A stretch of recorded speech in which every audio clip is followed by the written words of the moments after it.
Package food के area पे food में देखिए अभी भी अच्छी मजबूती देखने को मिली। और ऐसी ही सेक्टर जुड़ी कुछ कंपनियों के स्टॉक्स देखिए, खाने के तेल जो कंपनियां बनाती हैं उन तमाम शेयरों में देखिए आज के ट्रेंड में गर्मी देखने को मिली, एक अच्छी मजबूती है। एबीटी नेचुरल बीते 3 दिनों से शेयर में जोरदार रैली देखने को मिली। इसके अलावा बिमल ऑयल, रुचि सोया, एग्रो टीएफ जैसे स्टॉक्स हैं जहां आज के ट्रेड में एक अच्छी मजबूती देखने को मिली है।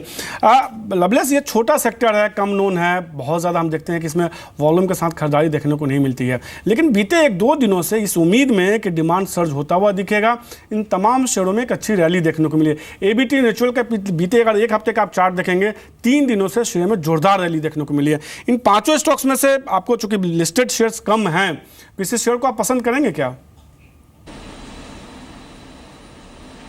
जी, जो भी आपने शेयर्स की बात करी, मैं बाकी शेयर्स अगर अवॉइड करूँ तो एबीटी नेचुरल एक करंट शेयर्स है जो काफ़ी अट्रैक्टिव लग रहा है चार्ट पे।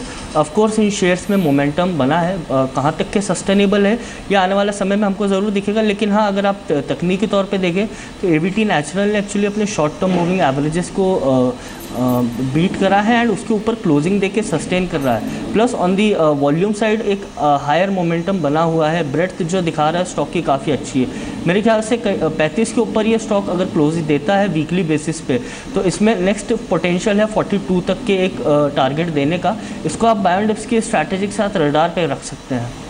एबीटी नेचुरल गिरावट आती है तो आप इसमें खरीदारी करके चल सकते हैं, मजबूती देखने को मिल सकते हैं। इसके अलावा कुछ एक और स्टॉक्स देखिए, खासतौर पे आज के ट्रेड में आईटी स्टॉक्स में एक मुनाफा वसूली देखने को मिल रही है।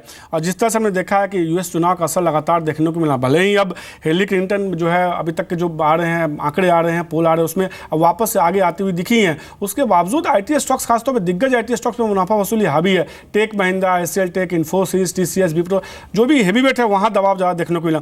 आपको लगता है कि मुनाफा वसूली करनी चाहिए या मुनाफा वसूली एक मौका है खरीदारी का, एक्सपायरी भी नज़दीक है? जी देखिए, पूरा सेक्टर अभी फोकस इसका आने वाले समय में यूएस प्रेसिडेंशियल इलेक्शन पे रहेगा। जैसा जैसा न्यूज़ फ्लो बढ़ते जाएगा वैसी वैसी वोलेटिलिटी बढ़ती जाएगी। ऑफ कोर्स जहाँ तक कि आपने एक्सपायरी की बात करी है और उसको देखकर अगर मैं कोई एक कॉल लूँ तो विप्रो मेरे को अच्छा लग रहा है। 460 पे मैंने लास्ट टाइम भी रिकमेंड करा था। कहीं ना कहीं जितने भी आईटी स्टॉक्स है बॉटम फॉर्मेशन कर रहे हैं। आप इन्फोसिस देख लीजिए 1030 पे, Wipro, HCL Tech. But Wipro में अगर आप वीकली चार्ट देखें तो एक क्लियर रिवर्सल पैटर्न दिख रहा है डोजी का। मेरे ख्याल से इसमें आने वाले समय में आपको 510 से 520 तक के लेवल्स देखने को मिलेंगे। रिस्क रिवॉर्ड भी फेवरेबल है। 460 का इसमें आप एक स्टॉप लॉस लगाकर बाय एंड डिप्स की स्ट्रैटेजी के साथ रख सकते हैं। तो सीधे तौर पे विप्रो एक ऐसा शेयर होगा जो लवलेस को पसंद आईटी में गिरावट पे खरीदारी करने की वो सलाह दे रहे हैं। 2008 में बहुत सारी चीज़ें हुई, आईटी के अलावा बहुत ऐसे सेक्टर है जहाँ पे आज से कुछ साल पहले बहुत कुछ देखने को मिला था। खासतौर पे 2008 में जब मंदी आई थी, बाजार में एक बड़ी गिरावट देखने को मिली थी और इसकी शुरुआत जो है लीमन ब्रदर्स के साथ हुई। क्या वैसा ही संकट वापस से देखने को मिल सकता है? इन तमाम मुद्दों पे बात करने के लिए मेरे साथ मेरे सहयोगी अंचल जुड़ चुके हैं। अंचल, वापस से ये सवाल खड़े होने शुरू हुए, जिस तरह से डॉयश बैंक को लेके कुछ चिंता सामने आई है, वापस से ये डर आने लगा है कि जिस तरह से 2008 में लीमन ब्रदर्स जैसी बड़े बैंक से कोलैप्स हो गया, दिवालिया घोषित हुआ, पूरे देश दुनिया में मंदी आ गई थी, क्या वैसा डर फिर से हो रहा है? ऐसे क्या सिनारियो निकल के सामने आ रहे हैं जिससे कि चिंता वापस से जाहिर हुई है? बिल्कुल, देखिए सितंबर का महीना बाजार के लिए अभी भी सुधरा नहीं है। पहले 2008 के क्राइसिस हुए, 9/11 अटैक्स की बात कर लें, या फिर अब जो डॉयचे बैंक की तरफ से खतरा बनता हुआ दिख रहा है। देखिए डॉयचे बैंक पे यूएस जस्टिस डिपार्टमेंट ने करीब $14 अरब की पेनल्टी लगाई है और इसको पूरा करने के लिए डॉयचे बैंक की मदद पहले उम्मीद की जा रही थी जर्मनी सरकार करेगी, उसने भी हाथ खींच लिए हैं। अगर डॉयचे बैंक यहाँ से डिफॉल्ट करता है तो वही समय वापस आता हुआ दिखेगा जो लीमन ब्रदर्स के टाइम पे आया था। 15 सितंबर के करीब लीमन ब्रदर्स ने अपनी बैंकरप्सी फाइल की थी, उसे मंजूर किया गया था और उसके बाद से बाजार के लिए 29 सितंबर का दिन था जो सबसे खराब दिन था। वॉल स्ट्रीट पे डाउ जोन्स एक ही दिन में 7%, पहला जिटर जिसे कहते हैं इकोनॉमिक क्राइसिस का, वो 29 सितंबर को लगा था जब वॉल स्ट्रीट 7% एक ही दिन में टूट गया था। और उसके बाद से अक्टूबर अंत तक आते आते कई सारे सेशंस आए जहां हैवी सेल ऑफ दिखा। वो ऐसा समय था जिस समय across the board international markets में बिकवाली दिख रही थी। सिर्फ और सिर्फ एक बाजार ग्लोबल मेजर मार्केट्स में सिर्फ और सिर्फ शंघाई इकलौता बाजार था जो बच गया, 2.5% सिर्फ गिरा उन 6 से 8 दिनों के बीच में। उसके अलावा आप देखिए डाउ जोन्स करीब 9% फिसला। भारतीय बाजारों की अगर आप बात करें, स्ट्रेट इंडियन मार्केट्स में निफ्टी करीब 7.25% और सेंसेक्स करीब 8% की गिरावट रही। तो अगर ये वापस से रिपीट होता है, डॉइचे बैंक वापस से डिफॉल्ट कर जाता है, तो ये खतरा डेफिनेटली फिर से बनता हुआ दिखेगा। वर्ल्ड इकोनॉमी में फिर से रिसेशन फाइनेंशियल मार्केट से आता हुआ दिखेगा। कहने का मतलब सीधे तौर पर है कि सितंबर का डर है। 28 तारीख आज है, 29 2 दिन और जो है कहीं ना कहीं डर होगा। अक्सर सितंबर में हम देखते हैं कि बड़ी घटनाएं बाजार के लिए काफ़ी हद तक निगेटिव भी होती है, ऐसा कि अंचल ने रिटर्न्स बाइज कई सारे इंडेक्स का बताया भी। लेकिन इसी में जब बाजार में सबसे ज़्यादा घबराहट होती है तो ही मौका होता है खरीदारी करने का, ये अधिकांश जानकार ये मानते हैं। और ऐसा 2008 में भी हुआ था।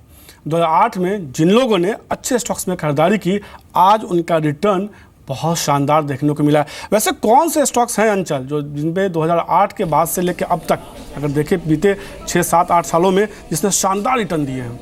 8 सालों में सबसे best performer no doubt Symphony रहा है। देखिए बीते 8 सालों में अगर आपने 30 सितंबर 2008 में इस कंपनी में निवेश किया होता तब ये करीब ₹4.25 का शेयर होता था। वहां से 31,150% का रिटर्न सिम्फनी ने अकेले दे दिया है। तो एक मल्टी बैगर रिटर्न दिया है इस कंपनी ने। साथ ही साथ अजंता फार्मा को देखिए, ये शेयर भी बेहतरीन रिटर्न देता हुआ गया। 21,000% से ज़्यादा का रिटर्न इस शेयर ने अकेले दिया है। और रिलैक्सो फुटवेयर बहुत छोटी कंपनी मानी जाती है, लेकिन उसके बावजूद भी करीब 12,000% का रिटर्न ये शेयर दिया।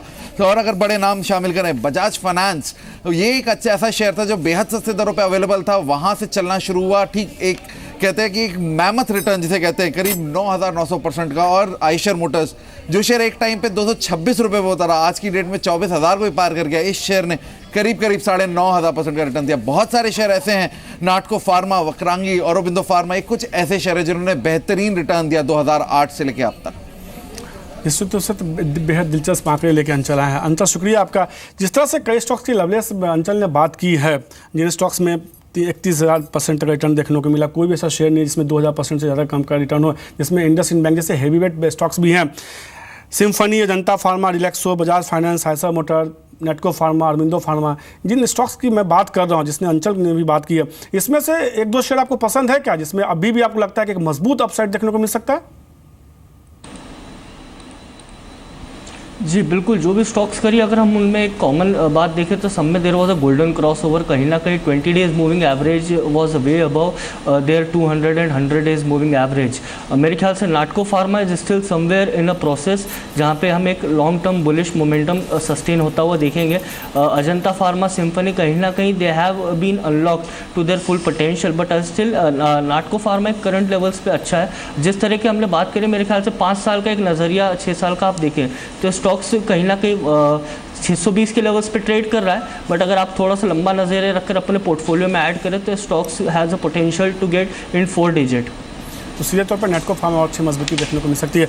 लवले साहब, मैं आपको एक साथ 3 सेक्टर बता रहा हूँ क्योंकि सब सेक्टर्स आपस में जुड़े हुए हैं। आज देखिए कंस्ट्रक्शन इंफ्रा स्टॉक्स में मजबूती देखने को मिली है। एमबीएल इंफ्रा, एरासिस इंफ्रा, जेकुमा इंफ्रा में खरीदारी है। इसके अलावा मुकिन इंजीनियरिंग, अटलांटा जैसे स्टॉक्स हैं जहाँ आज के ट्रेड में मजबूती देखने को मिली। इसके साथ रियल्टी स्टॉक्स देखिए, वहाँ भी जोरदार तेजी देखने को मिली है। कोल्टे पाटिल, पूर्वांकरा, अनंता इंडस्ट्री जैसे स्टॉक्स हैं जहाँ एक अच्छी मजबूती है। तमाम शेयर काफ़ी दिनों के बाद संभलते हुए कोशिश की है। और इस सेक्टर को जो कंपनी प्रोडक्ट सप्लाई करती है, सिरामिक्स स्टॉक्स, वहाँ भी खरीदारी देखने को मिली है। Arrow granite, Asian granite, Kajaria, Mudassar ceramic जैसे स्टॉक्स है जहां मजबूती देखने को मिल रही है। 3 अलग अलग सेक्टर जो आपस में जुड़े हुए हैं, उसके मैंने कई सारे स्टॉक्स बताए हैं। इन पूरे स्टॉक्स लिस्ट में से 1-2 स्टॉक्स जहां पे आपको लगता है ट्रेडिंग बेट लेने चाहिए, थोड़ी मजबूती देखने को मिल सकती है। बिल्कुल मनीष, मेरे ख्याल से तीनों स्टॉक्स इंटर रिलेटेड है। कहीं ना कहीं रेट कट का जो एक्सपेक्टेशन है डी स्ट्रीट पे इनको सपोर्ट प्रोवाइड कर रहा है। मेरे ख्याल से ARSS Infra has a potential to test higher level of around 103। Pattern काफ़ी इंटरेस्टिंग है, चार्ट्स पे अट्रैक्टिव है। लॉन्ग टर्म और शॉर्ट टर्म के हिसाब से मेरे ख्याल से इसमें बैंड डिप्स की स्ट्रैटेजी रखकर एक 101, 102 का लेवल आप देख सकते हैं। नीचे में स्टॉप लॉस 83 रहेगा। जहाँ तक कि आपने रियल्टी स्टॉक्स की बात करी है तो HDIL मेरी रडार पे रहेगा, क्योंकि कहीं ना कहीं स्टॉक ने आउट परफॉर्म करा है ब्रॉडर इंडाइसिस को। ओवरड्यू करेक्शन जो चार्ट पे है वो हो चुका है, तो मेरे ख्याल से आप HDIL को बाइंग के लिए रख सकते हैं। बट ये एक स्विंग ट्रेड रहेगा जो आने वाले 1 से 2 हफ्ते के लिए रहेगा। इसमें टारगेट मेरा 89 रहेगा, नीचे में स्टॉप लॉस 81 रहेगा। लास्ट जो सेरामिक्स शेयर है, निटको मेरा एक रडार पे रहा है, हमने 65 पे भी स्टॉक रिकमेंड करा था। मेरे ख्याल से करंट लेवल्स पे आई रिटायर इट। मेरे ख्याल से इसमें पोटेंशियल है अराउंड 90-91 लेवल, जो इसमें मेरा टारगेट रहेगा। नीचे में स्टॉक ने स्ट्रॉन्ग फॉर्मेशन करा है 75 पे, उसका आप स्टॉप लॉस लगाकर बायोडिप्स की स्ट्रैटेजी रख सकते हैं इस पर्टिकुलर स्टॉक में। सीधे तौर पे 3 अलग सेक्टर निटको पसंद है सेरामिक्स में, इसके अलावा एरासिस इंफ्रान को पसंद है, जहाँ हमको लगता है मजबूती देखने को मिल सकती है। ये तमाम शेयर देखिए आज के ट्रेड में अच्छी मजबूती दिखा रहा है। वैसे एरोगेनाइट आज का जो टुडे ट्रेड्स था, वहाँ आज के ट्रेड में हमने देखा एक अच्छी मजबूती देखने को मिल रहे हैं। लवलेस, आपका शुक्रिया। टॉप 50 स्टॉक्स में आपके साथ हमने कई शेयरों की चर्चा की है। तो टॉप 50 शेयर्स में आज के लिए इतना।